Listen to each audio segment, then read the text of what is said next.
देखिए, आज विधानसभा का तीसरा दिन है और सब विधायक यहाँ पहुँच चुके हैं। बीजेपी के जितने विधायक थे यहाँ पहुँच चुके हैं। देख सकते हैं प्रोटेस्ट किया जा रहा है लगातार। बालू कोयला की चोरी को लेकर प्रोटेस्ट किया जा रहा है। खास ही खास छात्रवृत्ति जो है जिसको भी लेकर प्रोटेस्ट किया जा रहा है। आपको दिखा रहे नीरा यादव यहाँ पहुँची है, सुनिए क्या कहा। हर समय ये सरकार अपनी पीठ थपथपाने का काम क्यों करती है। कल सत्ता पक्ष के ही माननीय विधायक ने एक क्वेश्चन उठाया कि अस्पताल से करोड़ों रुपए की चोरी हो जाती है। मशीन, हैवी मशीन जिसमें कि टेक्नीशियन की जरूरत पड़ती है, इतनी हैवी मशीन जिसे उठाने के लिए घंटों का समय चाहिए, तो ये सरकार उतनी देर कहाँ सोई हुई थी। और माननीय मंत्री की शर्मिंदगी देखिए, बेशर्मी देखिए उनकी। वो कहते हैं मात्र 1 करोड़ रुपए के लगभग की सामानों की चोरी हुई है। अरे शर्म आनी चाहिए। आखिर इतनी देर सरकारी व्यवस्था कहाँ थी। अस्पताल में मरीजों की क्या स्थिति होगी। केवल फोटो खिंचाने से, ऑटोमेटिक मशीन है, बीपी मशीन जिसमें फोटो खिंचवा रहे हैं वो आला लगा करके। बताइए, ऑटोमेटिक मशीन तो उसी में बता देता है भैया कि कितना क्या बीपी है, और वो आला लगाए हुए किसको मूर्ख बनाते हैं। अरे हम डॉक्टरी नहीं पढ़े हैं लेकिन फिर भी इतना पता है कि ऑटोमेटिक मशीन तो ऐसे ही उसमें रीडिंग आ जाता है। तो ये केवल सभी लोगों को उल्लू बनाने चाहते हैं, जो ये जनता देख रही है, और ये सरकार को कभी भी माफ करने वाली नहीं है। एक सवाल है तो देख सकते हैं नीरा यादव थे, बीजेपी की नेत्री, जहां लगातार प्रोटेस्ट किया जा रहा।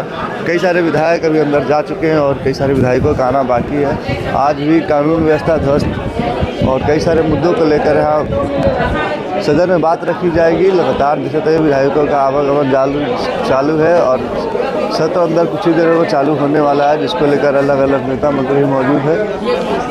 कई सारे मुद्दों को लेकर भी यहाँ चर्चा की जाएगी, लेकिन छात्रवृत्ति एक ऐसा मुद्दा है जिसको लेकर भी बीजेपी के नेता सरकार को घेरने का काम कर रहे हैं। और लगातार अब देखेंगे कि स्टूडेंट जो है सड़क पर उतर रहे हैं और छात्रवृत्ति की मांग को लेकर सरकार को घेरने का काम कर रहे हैं। लगातार बता दें, जितने भी स्टूडेंट थे बीते दिनों कल्याण विभाग को घेरने का काम किए थे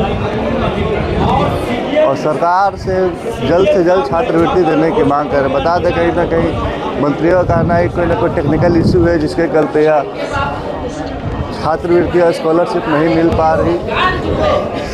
ये सरकार की कितनी खामियों को हम बताएं। आज एक मैंने सीजीएल परीक्षा का रिजल्ट निकला है। नीरा यादव जी खुश है कि नहीं?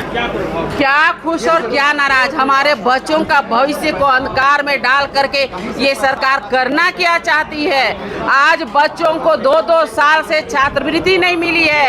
आज मैट्रिक और इंटर का एग्जाम का फी बढ़ा दिया गया है। आज हमारे किसान भाई बंधु औने पौने दाम में बिचौलियों के हाथ धान बेचने को तैयार हैं। 8 साल का रिजल्ट आपकी सरकार नहीं निकाल पाई, खुश है कि नहीं आप? 8 साल किसकी सरकार थी? 5 साल आप लोग रहे। 6 साल तो ये सरकार है, क्यों नहीं निकाली। आज सत्ता पक्ष के माननीय विधायक क्वेश्चन उठा रहे हैं, चोरी हो रही है अस्पतालों में, उसको भी ताक झाँक के एक बार देखिए। और माननीय मंत्री जी की बेशर्मी देखिए, कहते हैं कि मात्र 1 करोड़ की लागत की मशीनें चोरी हुई है। अरे टेक्नीशियन चाहिए थी उस एक्सरे मशीन को चोरी करने में। सीजीएल पर खुश है रिजल्ट निकला।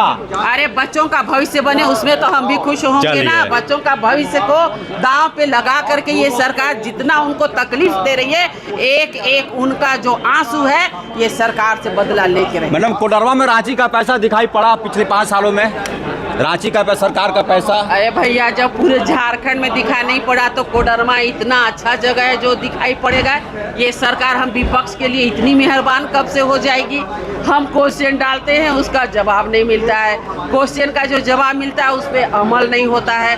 पेयजल जैसे महत्वपूर्ण विभाग में आप देखिए 10% ये सरकार खर्च नहीं कर पाती है। मैक्सिमम विभाग में 41% से 50% ये सरकार खर्च करती है। कौन सा पैसा देगी भैया ये सरकार। मैडम, आपके तो अच्छा संबंध है भाजपा से, दिल्ली में प्रधानमंत्री आपको भाई जानते हैं, थोड़ा बोलिए कि पैसा दें झारखंड सरकार को। अरे जो मिला है उसे तो पहले खर्च कर लें। 10% खर्च करना, समझ रहे हैं बात को। जब माँ बाप बच्चों को पैसा देते हैं कि लो बेटा ये सामान ले आना, तो बच्चा भी आ करके देता है कि भाई ये हिसाब आज ये जो पैसा मिला है उसे खर्च नहीं कर पा रहे। आप समझ सकते हैं कि ये सरकार की उदासीनता कितनी है, ये सरकार की नाकामी कैसी है, ये सरकार की असंवेदनशीलता कितनी ज्यादा। 4